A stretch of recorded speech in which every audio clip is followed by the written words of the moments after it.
Si la mort est un moment de douleur et de deuil pour le commun des mortels, du côté des Raéliens, on parle plutôt de fête, un moment de célébration. Parlons justement de célébration.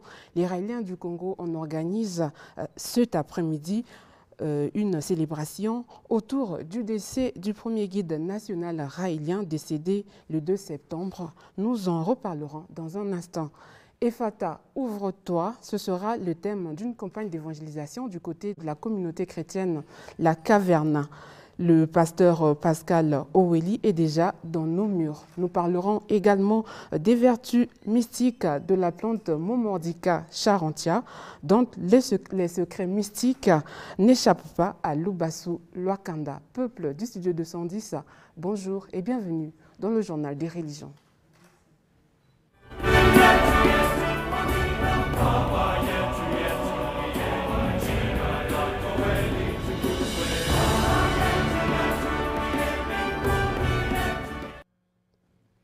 Premier invité de ce journal, le pasteur Pascal Oweli, responsable de la communauté chrétienne La Caverne. Bonjour pasteur. Bonjour à tous et la grâce, la faveur, la bénédiction de Dieu soit le partage de tous ceux qui ce matin sont en train de nous suivre. Alors du 13 au 15 septembre prochain, vous organisez une campagne d'évangélisation autour du thème Ephata, qui signifie ouvre-toi. Dimanche dernier, vous disiez que le message principal à travers ce thème était justement de dire à tous ceux qui traversent des moments difficiles, qui ont des situations de blocage, de venir à Jésus. Est-ce que c'est tout comme message ou encore il y a un ajout par rapport à ce résumé? Il faut dire que Fata déjà c'est une grande thématique qui, par la grâce de Dieu, touche plusieurs aspects de la vie humaine. Et Jésus n'est pas que venu sur la terre pour apporter le royaume des cieux. Et Fata en particulier, vous comprendrez avec moi qu'il s'agit de Dieu qui intervient dans le social des humains. Autrement dit, Dieu est bien conscient qu'en tant que ses enfants, nous traversons parfois des périodes très difficiles, comme cet homme qui était bègue, mais à la fois sourd. Et donc, Ephata, c'est une intervention angélique dans les problèmes des hommes. Il vivait une difficulté à pouvoir articuler sans parler. Il était sourd, donc n'entendait pas. Et il y a plusieurs personnes également dans ce pays qui vivent des blocages terribles, qui vivent des moments d'humiliation multiples. Et donc, Ephata, c'est un moment pour lequel la puissance de Dieu intervient dans le social des Congolais. Alors, toujours dans vos dires du dimanche dernier, vous affirmiez que n'importe qui pouvait dire Ephata, mais l'effet ne sera pas le même. Parfois même, il n'y aura rien. Est-ce dire qu'il y a une catégorie de personnes qui est censée dire Ephata? Bon, dire catégorie, là, c'est déjà pas le langage chrétien. Dieu ne catégorise pas les hommes, mais il est vrai que Dieu a ses élus, Dieu a ses oints, Dieu a ses envoyés, Dieu a ses serviteurs. Et donc, Ephata, c'est une affaire de puissance, c'est une affaire de force spirituelle. Vous comprendrez avec moi que cet homme-là, à un âge avancé, étant bègue et en même temps sourd, il a dû frapper à beaucoup de portes pour avoir la solution. Ils sont nombreux ceux qui ont dû frapper à beaucoup de portes pour avoir la solution à leurs difficultés. Mais sauf qu'ils n'ont pas encore rencontré l'onction. L'onction, c'est quoi? L'onction, c'est un investissement de Dieu dans la vie d'un humain pour qu'il soit la porte par laquelle Dieu bénit les autres. C'est pour cette raison que Ephata 2024, Dieu a oint ses serviteurs pour qu'ils soient une bénédiction pour les autres. Donc, tous ceux qui, par la grâce et l'amour de Dieu, voudront vivre une puissance de Dieu, ils n'auront pas tort de pouvoir venir à ces moments d'Ephata. Mais ils auront eu tort de rester à la maison et de dire que nous prions. Parce que si cette personne n'était pas menée à Jésus, ça veut dire qu'elle serait restée comme cela toute sa vie. C'est pour autant dire, bien-aimés dans le Seigneur, vous qui suivez ces moments, C'est ta volonté, ta décision de se dire dans ce problème, je ne vais pas consulter les marabouts, ni les magiciens, ni les occultistes. Dans ce problème, j'ai besoin que Jésus intervienne. Voilà, ces personnes-là sont prêtes à vivre Ephata. Alors, 3 jours pour cette campagne autour du thème Ephata. Et pourquoi avoir choisi 3 jours pour une campagne autour de ce thème qui devrait peut-être se faire en une journée? Mais disons que ce n'est pas un moment, une journée spéciale ou encore une soirée spéciale. C'est une campagne se déroulant sur 3 jours. Vous comprendrez que même la terre n'a pas été faite, le monde n'a pas été fait en un seul jour. Et donc Dieu décide parfois de ces périodes-là où pendant 3 soirées d'affilée, le 13, le 14, le 15 septembre notamment, ce vendredi, ce samedi et ce dimanche en après-midi, de 15h à 18h, nous aurons l'occasion de prier pour des vies, de prier pour des délivrances, de prier pour des blocages, de prier pour que la puissance de Dieu, elle soit manifeste et agissante dans les vies. Ma soeur, vous voyez bien que ce n'est pas si facile quand vous avez autour de vous plus de 1000 personnes en tant qu'humain que de faire un tel service en une soirée. Et donc Dieu qui, vous voyez bien, la Bible n'a pas été écrite aussi en un seul jour. Et le ministère de Jésus ne s'est pas déroulé non plus en une journée. Donc on comprend bien, en dehors de l'enseignement, il y aura aussi des services. Mais la Bible le dit clairement, madame. La Bible dit que le royaume des cieux, ce n'est pas seulement de 20 discours. Mais c'est quoi? C'est une démonstration de la puissance de Dieu. Nous serons contents que Studio 210 aussi soit là pour que ceux qui ne pourront peut-être pas, à cause d'une raison ou d'une autre, faire le déplacement, qu'ils vivent en direct, parce que cet événement sera diffusé sur des réseaux sociaux. Et tous ceux qui sont en train de nous suivre maintenant, ils pourront déjà se connecter sur TikTok, Pascal Église La Caverne. Voilà, déjà ce compte, Pascal Église La Caverne, vous vous abonnez déjà, parce que c'est sur ce compte que la campagne sera déjà en direct pour tous ceux qui, dans le pays et à l'extérieur du pays, voudront bien avoir cette bénédiction. Merci beaucoup, pasteur Pascal Oweli. Le rendez-vous est donc pris pour le 13 septembre 2024. Un rappel de votre contact. Merci beaucoup et c'est un plaisir que je me fais de pouvoir rappeler mon contact. Bien-aimés, avant de vous donner mon contact, je tiens simplement à dire aux uns et aux autres que Dieu ne vous donne pas que le royaume des cieux, mais Dieu intervient dans les problèmes des humains. Le bien-être de ta vie, ta santé, ta consolation, il a même envoyé un consolateur. Mais parce que Dieu ne s'occupe pas que de ton spirituel, mais y compris ton physique, ton social. C'est pour cette raison que Ephata, c'est un moment particulier où la puissance de Dieu agira dans les vies. Merci. Veuillez me contacter au 06 621 05 01 ou encore vous appellerez au 05 592 64 70. Rendez-vous ce vendredi pour l'ouverture de la campagne. Soyez bénis chez vous. Merci beaucoup, pasteur Pascal Oweli. Avant de recevoir le deuxième invité de ce journal, nous allons suivre ce reportage sur la 6e édition du Trophée Racha qui a eu lieu le 24 août dernier à Brazzaville. Le but de cet événement culturel est de récompenser les artistes gospel. Mon désir Ikando, note de reportage. Cette distinction au total, au travers une diversité de catégories pour primer le mérite dans le secteur de la musique chrétienne. Voilà qui résume la 6e édition du Trophée Racha, initiative de l'apôtre Brice Sévérin Dondou. Avec le Trophée Racha, les encouragements que nous mettons qui accompagnent les trophées, ça fait plaisir aux artistes. Chaque catégorie avait ses critères. Lorsqu'on parle du meilleur chant, il y avait le texte, parce qu'il fallait véhiculer un bon message, l'arrangement, et puis la façon dont l'artiste a posé. Donc, c'est ça. Maintenant, en ce qui concerne le clip, il y a le plan, il y a les différentes scènes du clip, et puis la qualité de l'image. Du meilleur clip de l'année à la meilleure chanson, en passant par le meilleur événement ou le meilleur artiste de la décennie, entre autres, les bénéficiaires de ces différents prix se sont exprimés. C'est une grande joie et un encouragement aussi pour nous demander de continuer à faire un peu plus, ne pas nous relâcher, parce que ce qu'on a fait aujourd'hui, c'est un coup de pouce pour nous dire ce que vous faites, vous êtes déjà sur la bonne voie. Ça réjouit effectivement, mais c'est aussi une responsabilité supplémentaire. Je suis très surpris de savoir que ça fait plus de 10 ans que je suis encore là, que je me maintiens.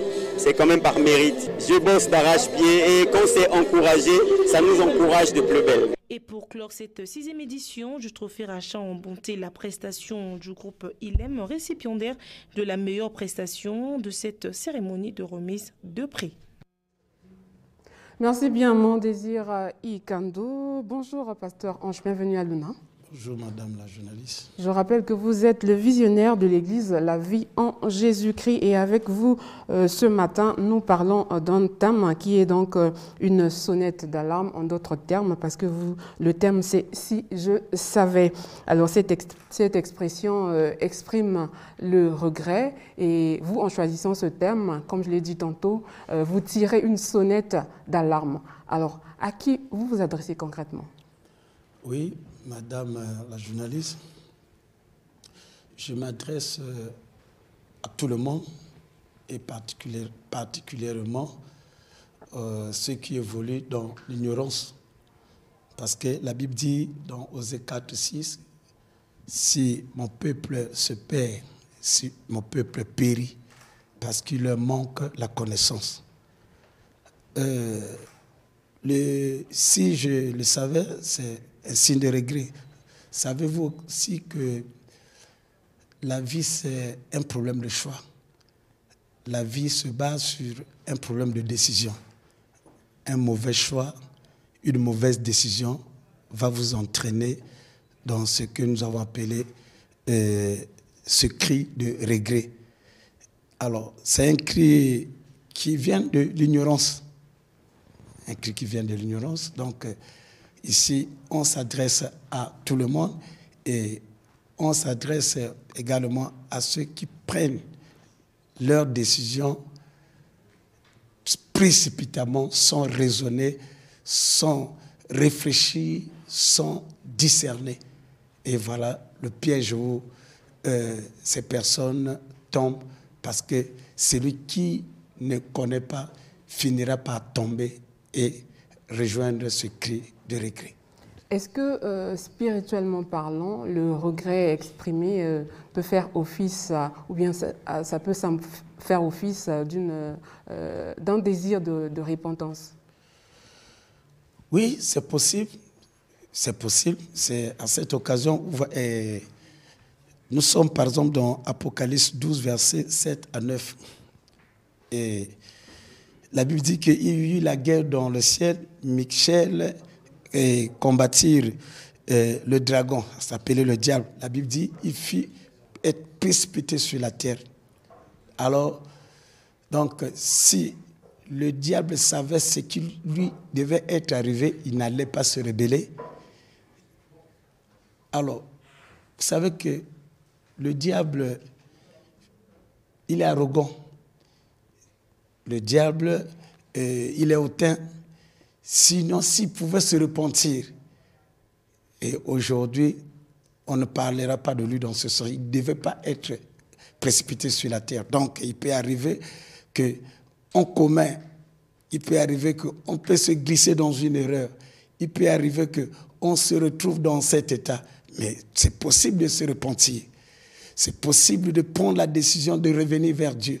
Et je m'en profite également sur cette question. Vous savez que la Bible nous parle d'Adam et Ève qui ont eu à décevoir Dieu. Et la Bible nous parle du serpent, le diable, qui les a conduits dans cette erreur. Alors, qu'est-ce qui s'est passé à la fin? Dieu a suscité son Fils. Dieu a envoyé son Fils pour que nous, qui sommes les descendants d'Adam et Ève, que cette condamnation nous soit enlevée par l'avènement de notre Seigneur Jésus-Christ. Alors imaginez-vous tous ceux qui, jusqu'à présent, le serpent, sa condamnation n'était pas enlevée, sa condamnation n'était pas annulée. Parce que la Bible dit qu'il n'y a point de condamnation à ceux qui sont en Christ. Tout comme alors, pour je vais aussi, terminer, madame. Oui, je vais terminer. Alors, vous comprenez? Maintenant, tous ceux qui, par exemple, qui servent le diable, tous ceux qui ont pour diable leur père, tous ceux qui sont dans des loges et autres. Donc, on est en train de servir quelqu'un à qui Dieu qui t'a créé, jusqu'à présent, votre maître est condamné. Donc, vous qui le servez, la condamnation est là. Voilà, j'allais revenir sur la condamnation par rapport à l'histoire d'Adam et Ève. Okay. Mais la femme a été punie et jusqu'aujourd'hui, la femme enfante avec douleur. Comment on peut encore la femme enfante avec douleur. Oui. Vous savez que on peut passer la femme qui enfante avec douleur. C'est la sanction qui a été prononcée. C'est la sanction qui a été prononcée. Mais on peut enfanter. Si on peut, je peux vous répondre terre à terre. Enfanter avec douleur, ce n'est pas la mort. Et on peut enfanter avec douleur, mais on a le résultat. On peut être, vous pouvez accoucher par césarienne, vous avez votre enfant. Et ce sont les circonstances de la vie. Mais ce qui est vrai, cette condamnation qui pouvait vous entraîner à la mort, cette condamnation a été enlevée. Cette condamnation a été annulée. Mais par rapport à l'ennemi et tous ses serviteurs, alors qu'est-ce qui se passe? Et ils sont envoûtés par l'ennemi et tout ce qu'ils sont en train d'entreprendre, ils sont sous l'influence de l'ennemi. Et quel sera leur sort à la fin? Et leur maître et tous ceux qui sont comme leurs agents, ils vont subir le même sort, nous déclare la Bible. Donc, si je le savais, et j'aimerais en profiter pour leur dire également, il n'est pas trop tard. Il n'est pas trop tard après avoir, parce qu'à cause des choses de ce monde, à cause de la famine, Paul a dit que rien ne peut me séparer de l'amour de Christ, ni la famine, ni l'argent, ni la disette. Donc c'est possible de revenir à Dieu. Dieu qui t'a créé pour que nous le servons. Parce que Dieu a tout créé pour un but. Mais Dieu ne t'a pas créé pour servir le diable. Dieu ne t'a pas créé pour être l'agent du diable. Mais c'est possible de se repentir. C'est possible de revenir vers ton Créateur. Et je crois qu'il est un Dieu miséricordieux et il pardonne à tous ceux qui reviennent vers lui. Même l'enfant prodigue dans la Bible qui est revenu vers son père. Et la Bible dit qu'une grande fête était organisée même par rapport à d'autres enfants qui étaient restés avec. Pasteur, bienvenue à Luna. Quel est le conseil que vous pouvez donner à toutes ces personnes qui ont peut-être cette envie de se repentir, de venir vers Jésus, mais qui sont toujours influencées par le monde? Quel est le conseil que vous pouvez donner à ces personnes? Ce sera aussi votre mot de fin. OK. Quel est le conseil que je veux donner aux bien-aimés? Vous savez que, comme nous venons de le signifier, la vie, c'est une décision. Et lorsque on se retrouve dans un trou, mais il y a une occasion qui vous avait permis et que vous vous retrouvez dans ce trou. Alors, que faut-il faire? D'autres sont entraînés par des amis, d'autres sont entraînés par des collègues. Alors, la première de toutes ces décisions, ce sont les mauvaises compagnies qui vous ont entraîné dans votre état d'alors. Alors, prenez la décision de vous éloigner de votre entourage si vous avez un mauvais entourage. Prenez la décision d'abandonner votre cercle.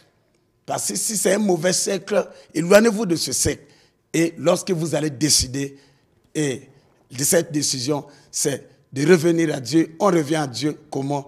En cherchant sa face à travers ses serviteurs, parce que Dieu pardonne à celui qui avoue et y renonce. Et à travers votre entretien, à travers un serviteur de Dieu, alors vous allez avoir un entretien très profond, vous allez confesser tout ce que vous avez eu à faire et on va prier pour vous. Je crois que c'est possible de revenir. Alors j'aimerais en profiter également.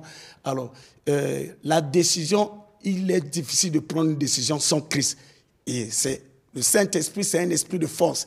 Lorsque tu n'as pas le Saint-Esprit, il est difficile que tu puisses prendre la décision. D'où il faut recevoir Christ dans sa vie comme Seigneur et Sauveur. Alors faites cette petite prière avec moi. Dis avec moi, Seigneur Jésus, je te reçois maintenant dans ma vie comme Seigneur et Sauveur personnel. À partir d'aujourd'hui, j'abandonne les anciens maîtres et maîtresses que j'ai eu à servir. Mais je m'attache à toi pour toute mon éternité au nom de Jésus. Amen. Alors, je peux donner mon... Allez-y. Ok, je suis au 00242 06 663 71 52 00242 06 663 71 52. Merci beaucoup, Pasteur Ange. Bienvenue à Luna. Poursuivons ce journal avec cette information. Léonaël Kikomo, premier guide du mouvement raélien au Congo, n'est plus. Il a tiré sa révérence le 2 septembre dernier. Qui était Léonaël Kikomo? Élément de réponse dans ce portrait à titre posthume. Il était plein d'humilité. Donc pour nous, Léonaël, c'est une école d'amour, une école d'humilité, une école d'harmonie, une école de gentillesse. Il a géré très bien le mouvement. C'était une personne très aimée des Raéliens parce qu'il était toujours à l'écoute des Raéliens. Et il était prêt à se déplacer pour rendre visite à des Raéliens lorsqu'il le désirait. En tout cas, il était cette personne très abordable et qui écoutait tout le monde. À l'instant, le témoignage du guide prêtre Eugène Malonga sur le premier guide national du mouvement raélien, Léonaël Kikomo. Mais je le disais tantôt, nous avons un portrait à titre posthume sur Léonaël Kikomo à vous proposer et nous allons le suivre. Rue Biébié, quartier Kingouari, dans le premier arrondissement de Brazzaville, Makelekele. C'est ici que les Raéliens du Congo se recueillent. Le souvenir encore frais de Léonaël Kikomo, que la mort arrachait à la vie le 2 septembre dernier. Mais qui était-il pour les Raéliens du Congo? Léonaël Kikomo, 84 ans, reste pour eux un symbole, un précurseur, le premier guide national du mouvement raélien. Mouvement que lui-même intégrait en 1979. Et c'est 10 ans après son adhésion qu'il sera nommé guide national, précisément en août 1989, une fonction qu'il a assumée pendant 9 ans, soit de 1989 à 1998. Et il faut retenir qu'en 2011, notamment le premier dimanche du mois d'avril, Léonaël Kikomo fut nommé guide-évêque, grade supérieur du mouvement raélien. Son inhumation est prévue jeudi 12 septembre 2024. La mort étant synonyme de célébration chez les Raéliens, un rassemblement de tous les Raéliens de Brazzaville appelé Rado est donc prévu pour dimanche 8 septembre. Pour terminer, nous allons recevoir Lubassou Luakanda d'Angola et avec lui nous parlons des vertus de la plante Momordica charantia. Bonjour Maître Lubassou. Bonjour. Alors, la plante Momordica charantia, c'est le nom scientifique de la plante momordique qui a des vertus naturelles. Elle traite le palu et le diabète. Mais selon vous, cette plante a également des vertus mystiques et parce que vous l'utilisez pour désenvoûter. C'est bien cela? Oui, effectivement. Le Momordica charantia, c'est une plante qu'on appelle communément en Congo l'umbuji. C'est une plante que tu vas retrouver facilement à Pointe-Noire. Ça pousse partout à Pointe-Noire. Cette plante a des vertus spirituelles et aussi a des vertus naturelles. Je vais d'abord expliquer ses vertus spirituelles. Cette plante, ça purifie une personne qui est envoûtée, quelle que soit la nature de l'envoûtement. Lorsqu'une personne pile ça et puis se lave avec, en faisant ce qu'on appelle les incantations, la personne reçoit une purification. Cette plante aussi désenvoûte une personne qui a des mauvais sorts dans le ventre. Voilà pourquoi ça joue un rôle de désenvoûtement et ça joue un rôle de purification. Alors, outre le désenvoûtement et la purification, dans quel autre cas mystique on peut utiliser cette plante? Bon, par rapport à ma connaissance, il est tellement très évident de l'utiliser dans le cas naturel, puisque c'est une plante qui a une large spectre et qui traite plusieurs pathologies, comme vous venez de le dire, comme le palud, le diabète, l'hernie. En quelque sorte, cette plante, c'est un antiviral. Moi, à l'époque, ça fait pratiquement 3 ans de cela, j'avais connu cette plante par un rêve. Et ma mère était souffrante d'une maladie qu'on appelle hépatite C. J'ai dit à mes parents de pouvoir la prescrire ce médicament, cette plante.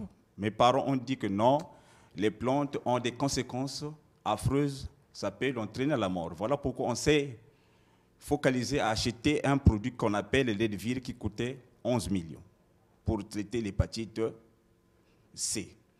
Tout à coup, on n'avait pas suffisamment de moyens pour pouvoir acheter chaque fois un produit qu'on appelait Ledvir qui avait que 28 comprimés. Jusqu'alors, ma mère est décédée. À ce moment, je me trouvais à Libreville. Donc, cette plante, c'est un antiviral. Quelle que soit la nature du virus, vous connaissez, aujourd'hui, beaucoup de gens meurent à cause de l'ignorance et ils pensent que la nature ne traite pas. Non. Moi, j'ai fait beaucoup de recherches sur les plantes. La plante, là, nous aide à plusieurs pathologies. Comme par exemple, une maladie que les gens pensent que c'est une maladie incurable, comme le diabète, comme le sida. Cette plante-là traite tout ce qu'on appelle les maladies virales. Donc, vous l'avez déjà expérimenté avec le sida dont vous venez de faire mention? Est-ce que vous l'avez J'ai déjà traité au moins 4 personnes au Gabon avec cette plante. Ici, à Pointe-Noire, une seule personne. Ici, à Brazzaville, une seule personne. Mais malheureusement, les gens ont peur de pouvoir parler d'une plante miraculeuse qui a des vertus médicinales de large spectre, que ça traite telle maladie. Raison pour laquelle j'ai pris ce risque, je vais venir exposer cette plante afin que les gens puissent en connaître, puissent étudier les vertus et les données de cette plante. Cette plante, la Momordica charentia, est composée de la racine, et les feuilles, il y a les fruits également. Et vous, apparemment, vous utilisez beaucoup plus les feuilles. Je ne pourrais jamais révéler, c'est un secret d'alcôve, un secret professionnel. Mais pour ceux qui veulent être traités, je vais leur montrer si soit c'est les racines, ou soit c'est les feuilles, ou soit fait des fruits sous forme de concombre. Exactement. Voilà, donc c'est une plante anti-vermifuge aussi. Puisque si quelqu'un a des vers, tu consommes ça, ça tue les vers. Et ça fait couler les vers. À ce moment-là, comment l'utiliser? Est-ce qu'il faut faire bouillir ou bien... Non, pas bouillir. Pour les vers, tu vas piler, tu piles, tu mets juste un cuillerée à soupe, tu prends ça matin, midi, soir, tu vas te débarrasser avec les vers.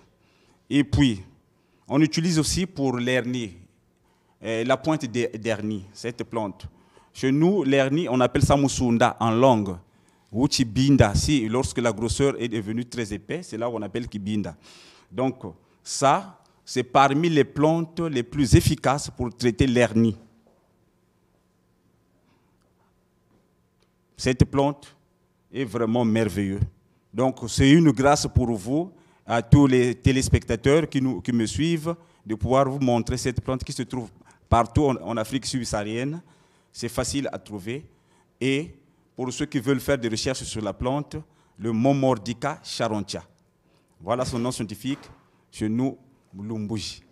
Merci beaucoup, Maître Lubassou Lwakanda. Peut-être que vous avez quelque chose à ajouter ou encore donner votre numéro de téléphone. Bon, je veux saluer un frère qui vit à Pointe-Noire, qui était souffrante d'une maladie qu'on appelle l'hépatite. C'est grâce à cette plante qu'il a retrouvé la santé.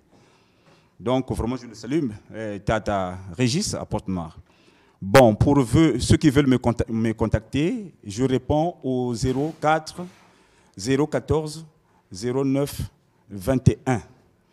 Le 014, le 04 014 09 21 et le 06 978 72 89 et le 06 500 87 89. Je suis précisément à Mayanga B52, non loin du temple du maître Tiberius Ndebokolo. Bonne journée à tous et bon dimanche à tous les téléspectateurs. Merci beaucoup, Maître Lubassou Lwakanda Diangola. C'est la fin donc, de ce journal des religions. Juste après le générique fin, vous suivrez l'interview à domicile du roi Amen, fils de la fraternité Winaiva.